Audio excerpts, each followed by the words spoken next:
한 주간 동안 평안하셨지요? 네, 다시 한번 인사할까요? 한 주간 동안 평안하셨지요? 네, 감사합니다. 오늘 말씀의 제목은 아담아 내가 어디 있느냐.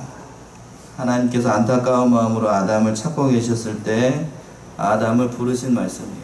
아담아 내가 어디 있느냐.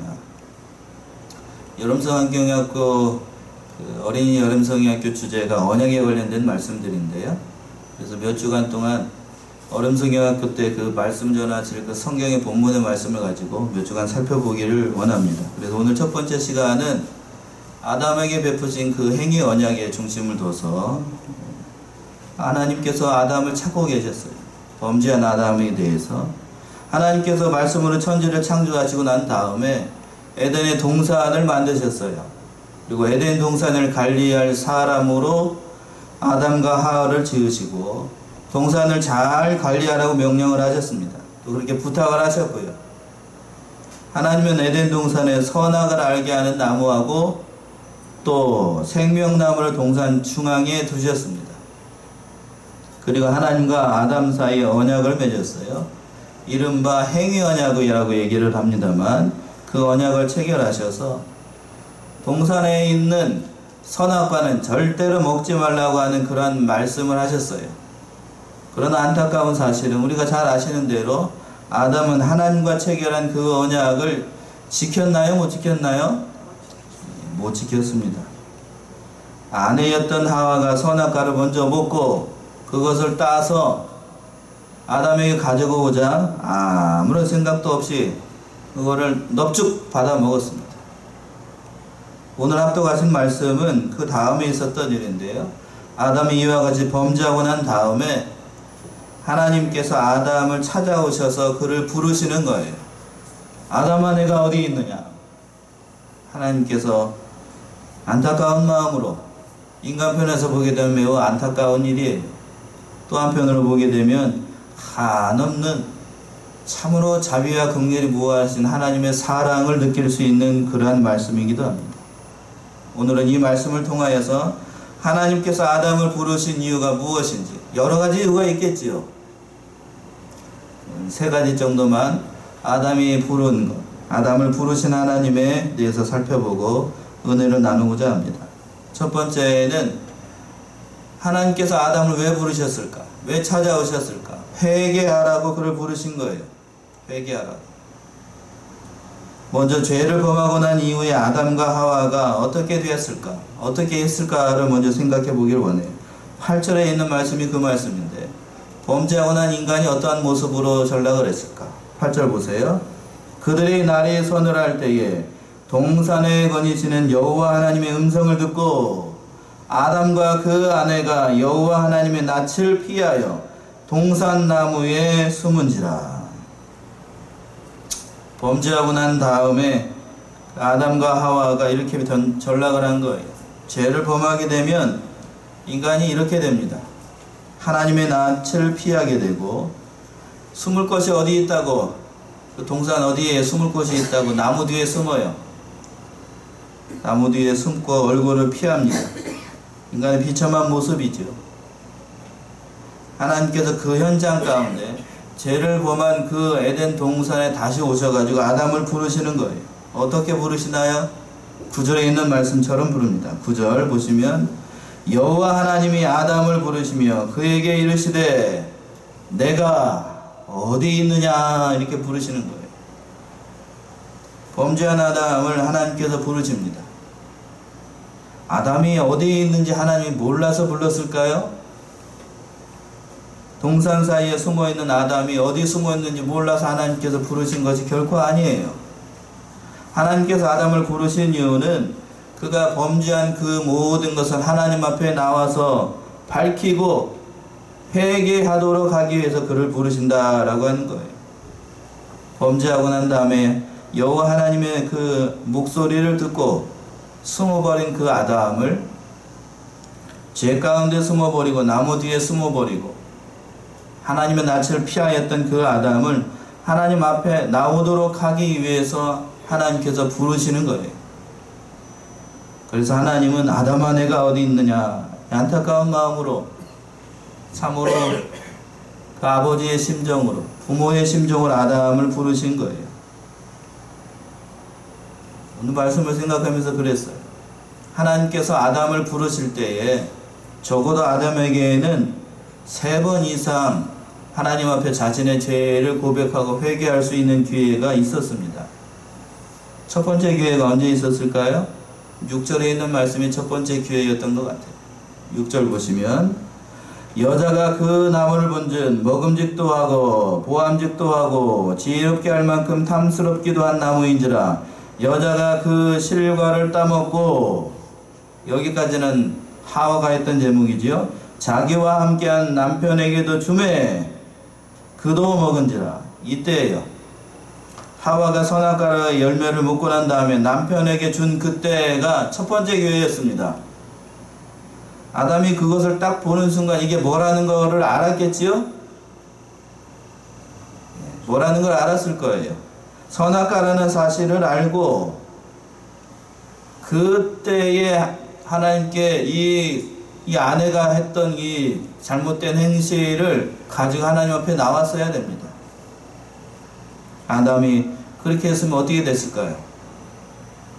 말 그대로 하나님 앞에 모든 이실직고 하고 하와의 손을 끌고 하나님의 재판장 앞에 섰다라고 하면 어떻게 됐을지 몰라요. 재미있게 표현하는 신학자들 가운데 이렇게 얘기를 하는 사람들도 있어요. 하나님께서 다시 잠재우셔가지고 새로운 여자로다가 새 생각을 보내게 해주실 수도 있었을 것이다, 이렇게 얘기하는 사람들도 있어요. 재미있게 표현하는 사람들은 그렇게도 얘기를 합니다. 그러나 아담은 하나님께서 준 이 첫 번째 기회를 놓쳐버렸습니다. 죄를 회개하라고 한 그 첫 번째 기회를 하나님 앞에 나아가지 않고 어떻게 했냐면 6절 하반절에서 보게 되면 맨 마지막에요. 여자가 그 실과를 따먹고 자기와 함께한 남편에게도 주매 그도 어떻게 했어요? 먹은지라. 아무런 저항이 없어요. 그냥 따먹었습니다. 같이 먹었어요. 하와가 한 행동을 보고 책망하고, 어떻게 내가 이런 일을 할 수 있느냐, 내가 그렇게 당신에게 말하는 것처럼 이걸 따먹지 말라고 그렇게 얘기를 했는데 이걸 따먹었으니 어찌할꼬 하면서 통회하는 마음으로 아내의 잘못된 행동을 꾸짖는 것이 아니라 같이 먹어요. 같이 먹었으니 그런 통회하는 마음이 없이, 죄를 두려워하는 마음이 없이 그냥 같이 죄에 동참하게 되었어요. 왜 그랬을까? 아마도 사랑하는 아내에게 아담이 눈이 멀었던 것으로 보여요. 하나님께서 하와를 데리고 왔을 때 아담이 최초로 한 인류 최초의 고백이 있었죠. 뭐라고 고백을 했냐면 2장 23절에서 아담이 아주 멋지게 고백을 합니다. 어머니 한번 읽어보세요. 2장 23절. 아담이 가로되 이는 내 뼈 중에 뼈요 살 중에 살이라. 이것을 남자에게서 취하였은즉 여자라 칭하리라 하니라. 예, 아담이 가로되 이는 내 뼈 중에 뭐이고 뼈이고 살 중에 뭐라고요? 살이라. 이렇게 얘기를 했어요. 아담이 하와를 처음 보는 순간, 쉽게 얘기해서 한마디로 그냥 눈이 뿅 간 거예요. 그 너무나도 아름다운 모습에 마음을 뺏기고 처음으로 보는 순간 보자마자 이런 말을 고백을 한 거예요. 이 말씀의 뜻은 그겁니다. 나에게 있어서 하와가 없으면 나는 아무것도 아니다, 나는 빈 껍데기에 불과하다는 그런 고백이에요. 제대로 고백한 건 맞아요. 그런 하와라고 하는 그 아내에게, 그 존재에게 자신의 모든 마음을 다 빼앗겼던지, 아니면 하나님께서 세우신 그 언약의 말씀을 귀하게 여기지 않았던지, 어느 것이 먼저인지는 알 수가 없지만 하와가 그 열매를 따먹고 자신에게 주자 아무런 일도 하지 않고 책망하지도 않았어요. 여기 6절에서 보게 되면 책망하지도 않고 같이 넙죽 받아가지고 같이 먹어요. 이게 정신없는 남자들이에요. 두 번째 기회는 언제 있었을까? 두 번째 회개할 수 있는 기회가 9절에 있었습니다. 9절 보시면 여호와 하나님이 아담을 부르시며 그에게 이르시되 내가 어디 있느냐. 하나님께서 이렇게 아담을 찾으실 때에 아담아 내가 어디 있느냐 이렇게 애타게 부르실 그때가 아담이 하나님 앞에 죄를 낱낱이 고할 수 있는 두 번째 기회였습니다. 그러나 안타까운 사실은 이 두 번째 기회마저도 아담은 선용하지 못합니다. 하나님 앞에 나와서 죄를 솔직하게 고백을 하지 못해요. 10절처럼 고백을 하지. 10절 보세요. 10절 뭐라고 대답을 할까요? 아담이 가로되 내가 동산에서 하나님의 소리를 듣고 내가 벗었으므로 두려워하였음었나이다. 회개하고 돌이키는 것이 아니라 자기의 부끄러운 수치가 다 드러났기 때문에 그것이 두려워서, 자신의 죄가 두려워서 나무 뒤에 숨었다라고 얘기를 하고 있어요. 이렇게 얘기를 하면 안 돼요. 아담은 이렇게 얘기하면 안 된다고요. 하나님은 아담이 벌거벗은 것을 몰라서 부른 게 아닙니다. 죄가 있다는 사실을 몰라서 부른 게 아니고, 비록 죄의 수치가 다 드러난다고 할지라도 아담은 하나님 앞에 나와서 자신이 지은 죄와 그리고 하와가 지은 죄를 솔직하게 고백을 했다라고 하면 하나님께서 어떻게 하셨을지 몰라요. 그러나 그 기회를 선용하지 못합니다. 그리고 마지막으로 세 번째 기회에는 11절에 있는 말씀이에요. 11절의 말씀 보시면 11절 가라사대 누가 너의 벗었음을 내가 고하였느냐, 내가 너더러 먹지 말라 명한 그 나무 실과를 내가 먹었느냐. 하나님께서 아담에게 말씀하셔요. 그 나무 실과를 내가 먹었느냐라고 물으실 그 순간에 솔직하게 고백하고 하나님의 긍휼을 바라보면서 호소했어야 됩니다.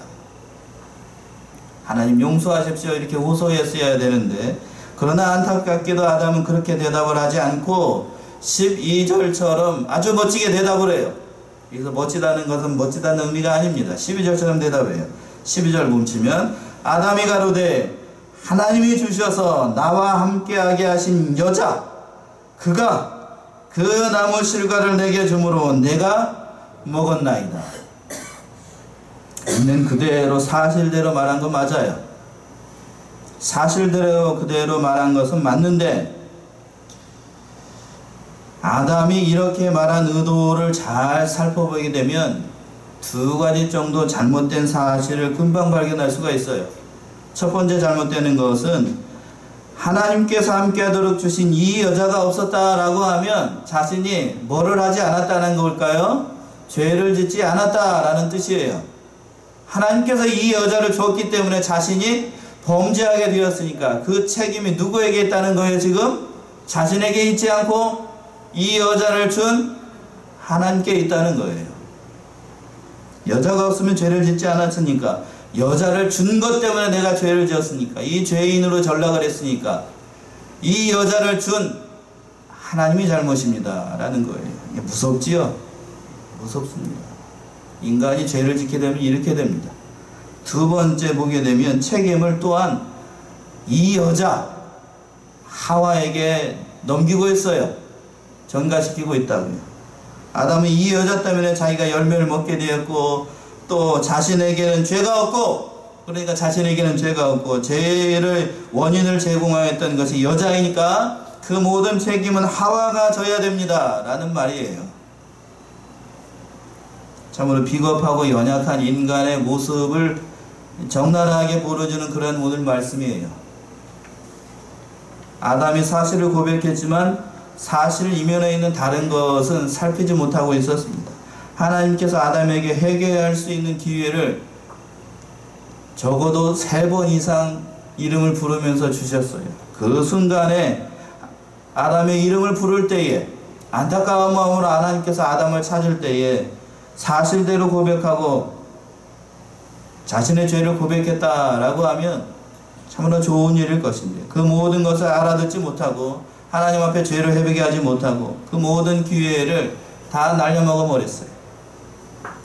두 번째, 하나님께서 아담을 부르신 이유는 자신의 위치를 알라고 부르신 거예요. 자신의 올바른 위치가 무엇인지를 깨닫도록 하기 위해서 하나님께서 아담을 부르신 겁니다. 하나님께서 어떠한 위치에 아담을 세우셨는가? 사람을 세웠는가? 하와라고 하는 사람을 세웠는지 알도록 하기 위해서 하나님께서 아담을 부르신 거예요. 하나님께서 아담을 어떠한 위치에 세우셨나요? 3가지 정도 위치에 아담을 세우신 겁니다. 첫 번째는 아담은 하와의 뭐였지요? 남편이었고 한 가정을 책임질 수 있는 가정의 호주로서의 위치에 세우신 겁니다. 하와를 돌봐야 되는 남편의 위치에 세우신 거예요. 두 번째는 영적 지도자, 곧 하와를 영적으로 인도할 수 있는 영적 지도자 자리에 세웠습니다. 모든 면에서 하와보다도 하나님과 가까이 있었던 것이 하와가 아니라 아담이었어요. 그렇기 때문에 가정의 질서를 세우실 때 하나님께서 아담을, 그 가정을 지키고 그 가정을 옳은 길로 인도할 수 있는 영적 지도자의 위치에 아담을 세우신 거예요. 그리고 마지막으로 중요한 것, 사실은 하나님과 언약을 체결한 당사자 위치에 세우신 겁니다. 하나님과 직접 아담과 대면을 통하여서 이 선악과의 나무를 먹지 않으면 먹지 말라고 하는 그 말씀을 통하여서 언약을 세우신 거예요. 지키면 하나님께서 복을 주시고 지키지 않으면 저주할 거라는 그런 말씀으로 그 계약을 세우셨는데, 하나님은 그 아담께서 이 직분과 위치를 주신 것이 얼마나 귀하고 값진 일인가를 깨닫도록 하기 위해서 하나님께서 그 아담을 부르신 거예요. 그러나 안타까운 것은 하나님의 부르심에 대해서 아담은 그 사실을 알지 못했다라고 하는 거예요. 하와가 연약한 믿음을 가지고 있는 사람이라고 하는 사실을 아담이 잘 알고 있었을 거예요. 그렇다라고 하면 아담은 하와를 혼자 두면 될까요? 안 될까요? 안 됩니다. 어디에서 그렇게 되어 있죠? 신약 성경에 보게 되면 이렇게 표현하고 있네요. 베드로전서 3장 7절 한번 보세요. 베드로전서 3장 7절 남자분이 읽으세요. 베드로전서 3장 7절 찾아서 한번 읽어보세요. 남편된 자들아, 이와 같이 지식을 따라 너희 아내와 동거하고 저는 더 연약한 그릇이요 또 생명의 은혜를 유업으로 함께 받을 자로 알아 귀히 여기라. 아멘. 이는 너희 기도가 막히지 아니하게 하려 합니다. 예, 거기서 보게 되면 중반절에서 보게 되면 너희 아내와 동거하고 저는 더 어떠한 그릇이라고요? 연약한 그릇이라고 되어 있어요. 베드로 사도가 깨달은 말씀이 많은데, 하와를 아담이 보는 순간 내 뼈 중에 뼈요 살 중에 살이라고 고백했다라고 하면, 그 정도로 제대로 알아봤다라고 하면 믿음에 있어서도 하와가 자기만 못하다라는 사실도 알았을까요? 몰랐을까요? 대답해 보세요. 알았을까요? 몰랐을까요? 알았겠지요. 그랬다라고 하면 오늘 말씀에서, 베드로전서의 말씀에서 연약한 그릇이라는 걸 알았다라고 하면 가만 놔두면 안 돼요. 혼자 놔두면 안 된다. 하나님께서 하와라고 하는 돕는 배편을 주셨을 때에는 하와가 어떠한 믿음의 그릇이고 어떠한 성품을 가진 사람인지를 아담이 잘 알았다라고 하면 그 연약한 믿음과 마음을 잘 살피고 절대로 혼자 두면 안 됐습니다. 혼자 둔 게 화가 일어난 증거예요. 화가 일어난 거. 그러니까 우리 사랑하는 이 남편, 그리고 사랑하는 우리 아내된 제들은 남편과 아내의 위치에 있을 때 절대로 혼자 두면 안 됩니다. 여기서 혼자 둔다는 얘기는 동떨어져서 자기 혼자서 모든 것을 하게끔 결정하는 그런 자리에 놔두지 말라는 거예요. 잘 살펴야 됩니다. 연약한 사람들이기 때문에, 서로가 연약한 사람들이기 때문에 독단적으로 일을 하면은 일을 그르치기가 쉬워요. 신앙적인 면에서, 모든 면에서 앞서 있었던 그 영적인 지도자들에 있었던 아담이 하와를 잘 보살펴야 됐습니다. 그런데 그렇게 하지 못했어요. 또 한 가지 우리가 여기서 생각해 봐야 되고 중요하게 생각해야 되는 사실은 뭐냐면, 하나님께서 죄를 먼저 범한 하와를 부르고 있지 않다라고 하는 거예요. 죄를 먼저 누가 졌지요? 하와가 졌는데, 죄를 하와가 먼저 졌음에도 불구하고 하나님은 죄를 지은 당사자였던 하와를 찾아오신 것이 아니라 하나님은 누구를 찾고 계세요? 지금? 아담을 찾고 계십니다. 왜 그렇게 하셨을까요? 죄를 제공하고 죄를 먼저 지은 하와를 찾아서 아주 혼쭈금을 내주셔야 될 것인데, 하와를 찾아가지 않고 누구를 불러요? 아담을 부르고 있잖아요. 오늘 말씀에서 그랬잖아요. 9절에서 보면 여호와 하나님이 아담을 부르시며, 누구를 불러요? 아담을 부르시며 그에게 이르시되 내가 어디 있느냐? 하와를 부르지 않았어요. 왜 그랬을까요? 부부는 한 몸이기 때문에 아담을 먼저 부르신 겁니다. 신학적으로는 아담이 하나님과 직접 행위 언약을 체결한 당사자이기 때문에 아담을 먼저 부르신 거예요. 아담. 부부는 두 몸이 아니라 한 몸이라는 사실을 이미 우리는 살펴봤어요.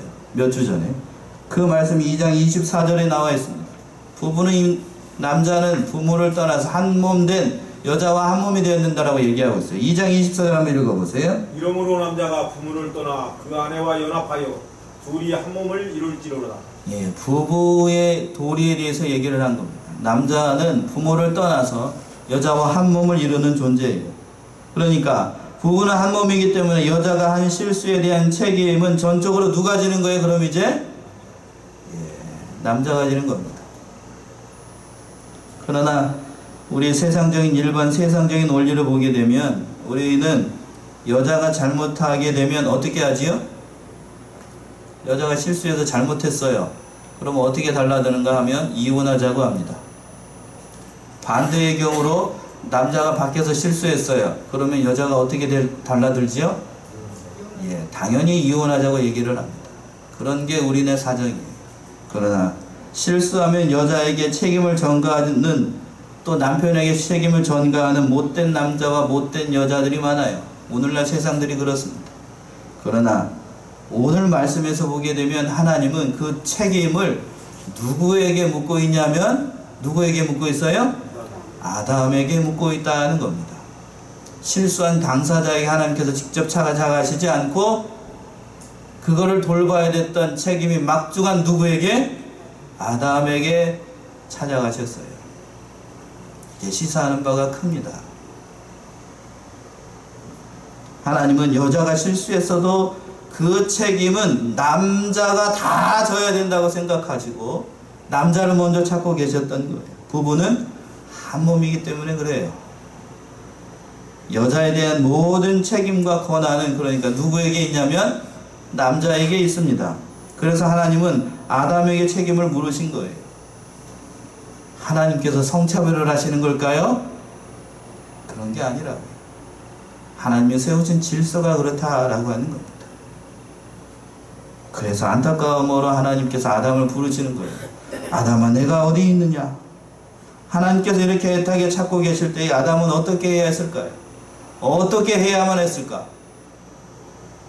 하와와 범죄한 그 피조물인 뱀을 가슴에 품고 하나님 앞에 울면서 호소했어야 됩니다. 자기 뒤에 다 숨기고 가슴에다 품고 제사장의 마음을 품고 하나님 앞에 나아갔어야 돼요. 그러면서 하나님 앞에 이렇게 기도했어야 됩니다. 아버지, 이 모든 죄를 용서하소서. 이 죄를 저희에게 돌리지 마소서. 이렇게 아담이 기도했어야 돼요.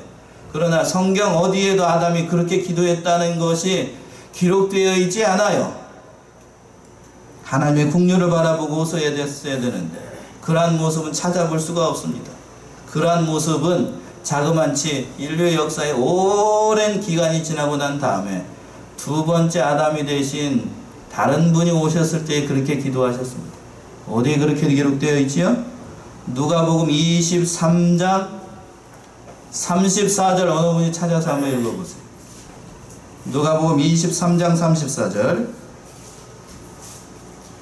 예수께서 가라사대 아버지여 저희를 사하여 주옵소서. 저희가 하는 것을 알지 못함이니라 하셨더라. 저희가 그의 옷을 나눠 제비 뽑을세. 네, 거기서 보게 되면 23장 34절에 예수님께서 십자가에 자기를 죽이시는 그 무리들을 향하여서 하나님께 기도하는 거예요.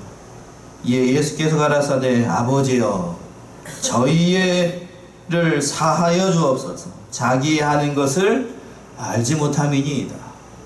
이렇게 아담이 기도했어야 됩니다. 그러나 남편이었던 아담은 하와를 위해서 이렇게 기도하지 않아요. 결국 지도자 한 사람이 잘못되었기 때문에 가정이 송두리째 무너지고 아담과 하와는 에덴 동산에 쫓겨나는 그러한 신세가 되었습니다. 두 번째, 하와는 돕는 배필이라고 하는 그 위치를 망각하겠습니다.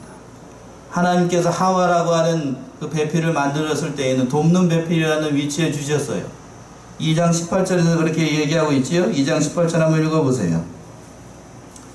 창세기 2장 18절. 하나님이 가라사대 사람의 독초하는 것이 좋지 못하니 내가 그를 위하여 돕는 배필을 지으리라 하시니라. 예, 하나님께서는 하와라고 하는 그 여자를 아담에게 주셨을 때에는 하와는 모든 일을 도와주는 돕는 배필로서의 역할을 하시길 원했습니다. 그러나 하와는 그 역할을 제대로 하지 못했습니다. 돕는 배필이 아니라 걸려 넘어지게 하는 배필이었죠. 자기가 하나님 앞에서 어떠한 존재이고 아담 앞에서 어떠한 존재인지를 바로 깨달아서 아담이 하는 모든 일에 잘 협력해야 되고 하나님께서 세우신 질서에 순종했어야 하는데 하와는 그 자리를 지키지 못했어요. 하나님께서 결코 이 모든 것을 모르시기 때문에 부르신 게 아닙니다. 뱀은 인간의 통치를 받아야 되는 그런 피조물의 자리를 또한 지키지 못했어요. 하나님께서 세우신 모든 질서를 무너뜨린 것이 바로 피조물인 뱀이었다라고 하는 거예요. 하나님께서 어떠한 질서를 세우셨나요? 창세기 1장 28절 한번 보세요. 1장 28절 한번 읽어보시기 바랍니다. 1장 28절. 하나님이 그들에게 복을 주시며 그들에게 이르시되 생육하고 번성하여 땅에 충만하라. 땅을 정복하라. 바다의 고기와 공중의 새와 땅에 움직이는 모든 생물을 다스리라 하시니라. 예, 인간의 보살핌을 반드시 피조물 받아야 됩니다. 그리고 그 다스림에 순종해야 되고, 그런데 그 피조물이 감히 사람에게, 하나님의 형상을 닮은 사람에게 거짓으로 구하고 그 자리를 지키지 않고 하와를 꾀어서 범죄하게 만들었어요. 그 자체가 하나님 앞에 큰 죄라고 하는 거예요.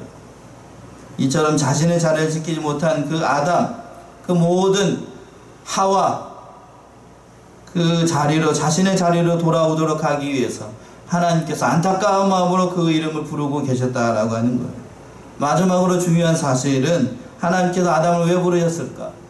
오직 하나님만이 구원의 주님이시라는 사실을 깨닫도록 하기 위해서 하나님께서 아담을 부르셨다라고 하는 거예요. 오늘 본문의 말씀 이 3장 15절 한번 보세요. 3장 15절. 내가 너로 여자와 원수가 되게 하고 너의 후손도 여자의 후손과 원수가 되게 하리니 여자의 후손은 내 머리를 상하게 할 것이요 너는 그의 발꿈치를 상하게 할 것이니라 하시고, 후반절의 말씀이 참 의미심장해요. 여자의 후손을 주시겠다라고 약속했는데, 이것은 아담과 하와가 하나님의 언약을 어기고 또 하나님의 말씀을 불순종했음에도 불구하고 하나님께서는 그 아들을 통하여서, 여자의 후손을 통하여서 오실 그리스도를 약속을 하셨다라고 하는 거예요. 오늘 말씀에서 하나님이 어떠한 분이신가를 보여주고 있는 겁니다. 하나님이 얼마나 놀라우신 은혜와 사랑을 가지고 계신 분입니다. 또한 인간이 참으로 어떠한 존재인가를 너무나도 잘 보여주고 있는 그런 말씀입니다. 참으로 인간이라고 하는 것은 부패하고 참으로 부패한 것이 인간이라고 하는 거예요. 인간에게서 어떠한 선함을 기대할 수 있다. 인간에게서 어떠한 의를 발견한다.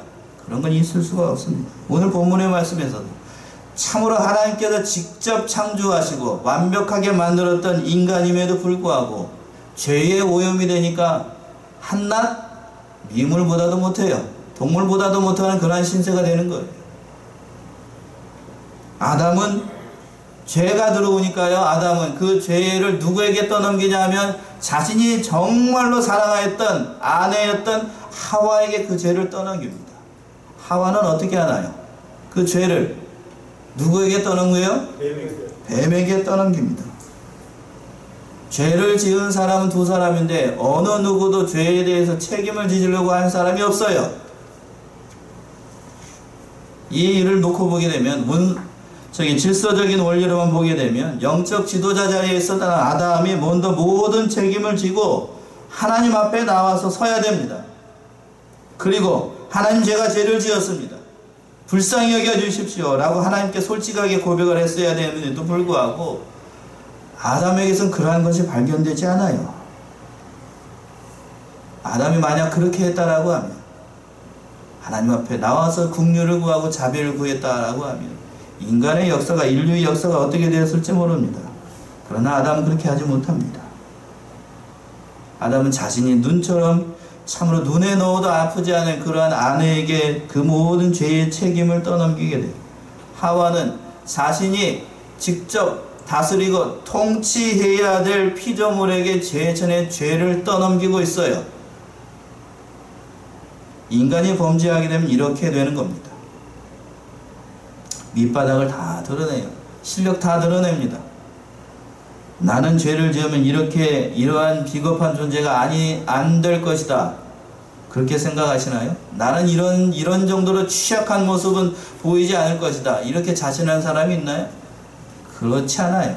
모든 인간은 죄를 짓게 되면 다 이렇게 추잡하고 비겁하고 연약한 모습을 드러내는 것이 인간이라고 하는 거예요. 뉴스를 보셔서 여러분들이 더 잘 아시죠? 많은 죄를 짓고 검찰청 앞에 섰을 때에는 어느 사람이고 다 아주 취한 모습으로 서게 됩니다. 하나님의 심판대 앞에 섰을 때에 우리 인간의 모습이 아마 그럴 거예요. 그러한 인간의 악함을 다 드러남에도 불구하고 하나님께서는 긍휼을 베풀어 주시고 사랑을 베풀어 주시고 그 인간을 구원하시기 위해서 여자의 후손으로 오실 그리스도를 약속하고 계십니다. 이렇게 악한 인간을 하나님께서 그래도 사랑하시고 구원해 내시기 위하여서 이러한 놀라운 은혜와 사랑을 베풀고 계십니다.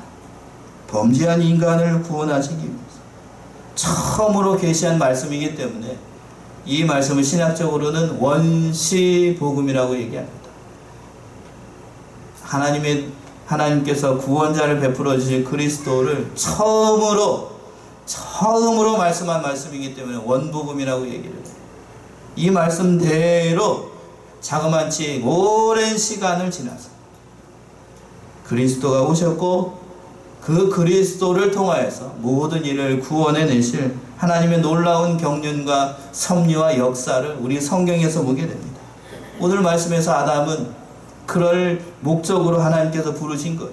회개할 자리로 부르시기 위해서 자신의 올바른 위치로 돌아오도록 하기 위해서 그리고 구원자 되시고 너를 구원할 사람이 바로 하나님밖에 없다는 사실을 깨닫도록 하기 위해서 하나님께서 아담을 부르셨다라고 하는 거예요. 사랑하는 21세기 우리 사랑하는 양문의 성도님들도 하나님께서 범죄한 그 순간에 안타까운 마음으로 찾아오셔서 하나님께서 우리를 부르셔서 이 자리에 세웠다라는 사실을 잊지 마시기 바랍니다. 하나님께서 어떠한 대가를 지불하시고 우리를 구원해 내셨는가? 안타까운 마음으로 타들어가는 심정으로 저와 여러분을 부르시고 있다는 사실을 잊지 마시고 설령 믿음이 연약해서 죄를 범한 일이 있다 할지라도 하나님 앞에 다 토로하고 하나님 앞에 모든 것을 다 맡기고 회개하고 돌이키게 되면 자비와 긍휼이 무한하신 그 하나님께서는 그 모든 죄를 다 어떻게 하실까요? 용서하실까요? 용서하시지 않을까요? 다 용서하십니다. 그 하나님의 자비와 긍휼을 바라보시면서 하나님 앞에 다 숨길 수가 없어요. 하나님 앞에 모든 죄를 솔직하게 고백하고 하나님의 긍휼과 하나님의 사랑을 바라보면서 믿음으로 승리하는 저와 여러분이 다 되시기를 바랍니다. 기도하겠습니다.